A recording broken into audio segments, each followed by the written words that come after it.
너무나 반갑습니다. 차재국입니다. 2024년 올해도 경건과 행복과 기쁨이 여러분에게 가득하시기를 축복드립니다. 여러분, 1960년대 일약 유명했던 영화 초원의 빛을 기억하십니까? 나탈리 우드와 워렌 비티가 주연하는 미국 영화였죠.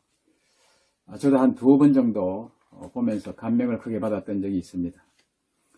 저는 오늘 그 영화의 토대가 된 시를 썼던 영국 호반의 시인 윌리엄 워즈워스의 발자취를 따라서 문학계열 잠깐 해볼까 합니다.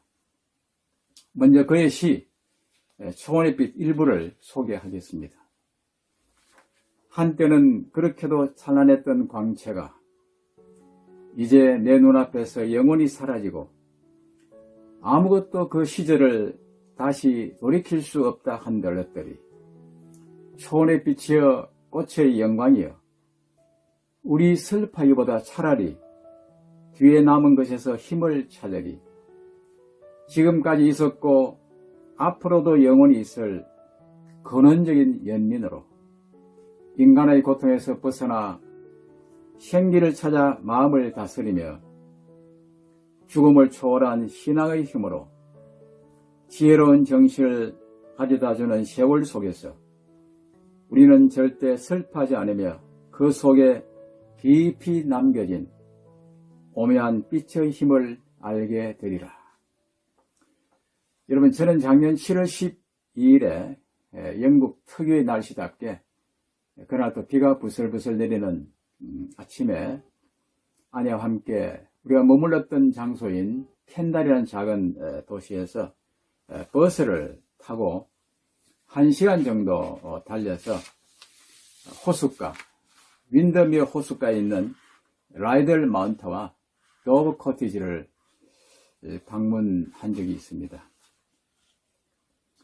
여러분 아시다시피 영국에는 관광할 곳이 꽤 많은 나라 중에 하나입니다. 하지만 제가 유독 이 두 곳을 방문한 이유는 이 두 곳은 자연을 사랑하며 그리고 시를 통해서 자연의 아름다움을 찬미했던 영국 최초의 낭만파 시인이며 또 개관 시인이었던 윌리엄 워즈워스가 살았던 영문학사의 길이 빛나는 곳 중에 하나였기 때문입니다. 윌리엄 워즈워스는 1770년에 영국 코크머스에서 태어났죠. 그리고 캠브리지 대학을 졸업했습니다. 32살에 메리 허친슨과 결혼하고 도브 코티지에서 거주하면서 많은 시를 썼습니다. 그리고 만년에는 근처의 라이덜 마운트로 이사를 가서 여생을 보내게 됩니다.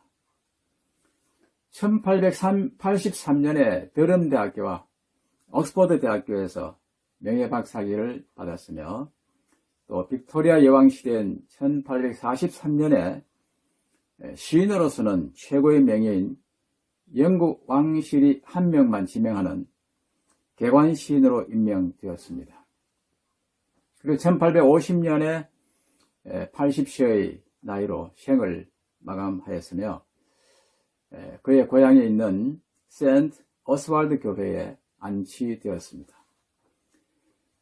유명한 시인들인 바이런 셀리와 더불어서 영국 낭만주의를 대표하는 시인으로서 콜리지와 함께 공저한 시정담시 릴리칼 벨러드라고 하는 이 시를 쓰면서 영국 낭만주의의 운동의 시발점이 되었습니다. 여러분, 저희 부부는 버스 안에서 친절한 영국인들과 워즈워스에 대한 잡담을 잠시 나누기도 하면서 그들이 내리라고 하는 곳에 정거장에 내려서 10분가량 구불구불한 아주 만만의 굽은 아름다운 오솔길을 따라 올라가니까 낮은 상기설계 아담한 옛 전원주택 이 두 채가 있었습니다. 아마 빅토리아 시대에 지은 석조 건물이었겠죠. 그 중에 한 채는 시인의 옛 생활을 하였던 곳인데, 쉔가인데, 그곳에 지금 박물관이 되어 있습니다. 그리고 다른 한 채는 카페로 사용하고 있습니다. 카페는 찾아오는 관광객들로 만원이었습니다. 저희들은 그 카페 한 켠에 앉아서 영국 티, 얼그레이 티겠죠. 티와 쿠키를 먹은 후에 시인이 살았던 박물관 투어를 잠시 하였습니다. 시인이 집필 활동을 하였던 서재라든지 또 그의 손으로 적은 원고라든지 또 그의 부인 메리에게 결혼 전에 보냈던 수많은 러브레터 원고 친필로 된 것을 보았습니다. 또 침실과 생활공간 등을 둘러보았습니다. 호숫가 언덕에 보면 아름다운 수선화가 만발한 정원이 매우 인상적이었습니다. 우리 부부는 그 정원을 거닐면서 날마다 산책을 하였을 시인 부부의 정취를 듬뿍 누려보았습니다. 아내도 어느새 문학소녀가 된 듯 그 그림 같은 호수가 정원에서 수많은 꽃들과 대화를 나누는 듯 하였습니다. 여러분, 시인은 이곳 낭만 가득한 라이달 마운트에서 수선화라는 시를 집필하였습니다. 일부를 소개하겠습니다. 골짜기와 산 위에 높이 떠도는 구름처럼 나는 홀로 헤맸다. 그때 나는 갑자기 한때의 수많은 금빛 수선화를 보았다. 호숫가 나무 밑에서 미풍이 한들한들 춤추고 있는 은하수의 찬란히 반짝이는 별들처럼 연달아 수선화는 호만의 가장자리에 끝없는 줄로 뻗쳐 있었다. 아름다운 수선화에 대한 시를 이렇게 썼습니다. 우리는 점심 식사를 간단히 한 후에 근처에 있는 도브 코티지로 향했습니다. 도브 코티지 역시 그레스미 호수가 내려다 보이는 곳에 아름답게 자리 잡고 있었습니다. 이 도브 코티지는 비둘기 집이라는 뜻으로 아주 소박하고 조촐하면서도 무척 낭만적인 모습이었습니다. 이곳에서 시인이 무지개란 시를 지었습니다. 무지개란 시는 우리나라 중3 영어 교과서에 비롯해서 세계 여러 나라들의 교과서에 수록될 정도로 유명한 시이기 때문에 제가 소개하지는 않고 다른 유명한 시인 아름다운 저녁이라는 시를 소개해 드리겠습니다. 역시 일부를 소개합니다. 아름답고 고요한 한가로운 저녁, 성스러운 시간은 숨죽이며 경배하는 수녀처럼 조용하다. 넓은 태양은 평온함 속에서 저물어가고 있다. 부드러운 하늘이 바다를 품고 있다. 귀 기울여 보라. 전능하신 분이 깨어 계신다. 그대가 성전의 지성소에서 예배 드리노라면 우리가 알지 못하는 사이에도 하나님은 그대와 함께 계신다. 이 아름다운 시는 시인이 사랑하는 딸의 손을 잡고 저녁 노을이 물든 바닷가를 그리며 지은 시입니다. 자연을 사랑하게 되면 인간을 사랑하게 되고 그리고 하나님의 존재를 깨닫게 된다라는 정신을 지녔던 윌리엄 워즈워스. 아내와 저는 자연 속에서 또 자연의 경이로움을 구가했던 낭만파 시인을 가슴에 새기면서 시집 한 권을 구입했습니다. 여러분, 이 시집에는 그가 쓴 모든 시들이 수록되어 있는데 이렇게 시가 아주 수많이 수록되어 있습니다. 그 중에서 몇 가지 제목만 소개해드리면 종달새에게, 스카이라크, 종달새에게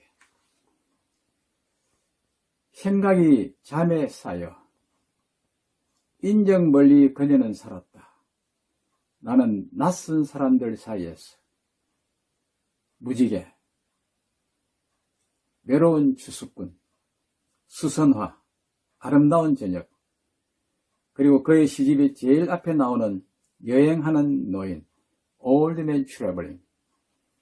제가 그때 여행 중이었기 때문에 마치 노인인 저도 이것이 한번 대비를 해보았습니다. 여행 중인 노인, 이 노인은 선원인 멀리 있는 아들을 찾기 위해서 여행하는 중이었습니다. 우리도 우리 천성을 향하여 여행하는 여행객이 아닌가 그런 생각도 해보았습니다. 이상의 워즈워스의 시를 통해 알 수 있는 것은 동심, 어린아이의 마음, 순수성, 소박함, 목가등의 생활, 그리고 자연 혹은 기쁨, 관계 혹은 사랑, 경건, 노임, 평안, 빛, 불멸, 영원이라는 단어들을 이 시에서 가장 많이 볼 수가 있었습니다. 여러분, 세월이 흐르고 나이가 들면 감정이 메마르고 순수한 마음을 상실하기가 참 쉽습니다. 저희 부부는 워즈워스가 살았던 곳을 방문하고 그의 시를 접하면서 어린아이 같은 순수한 마음과 또 자연과 하나님에 대한 경외심, 이웃을 사랑하는 이타심, 그리고 남을 배려하고 용서하는 관대함을 일치 않아야 되겠다는 작은 다짐을 하면서 발걸음을 돌렸습니다. 감사합니다.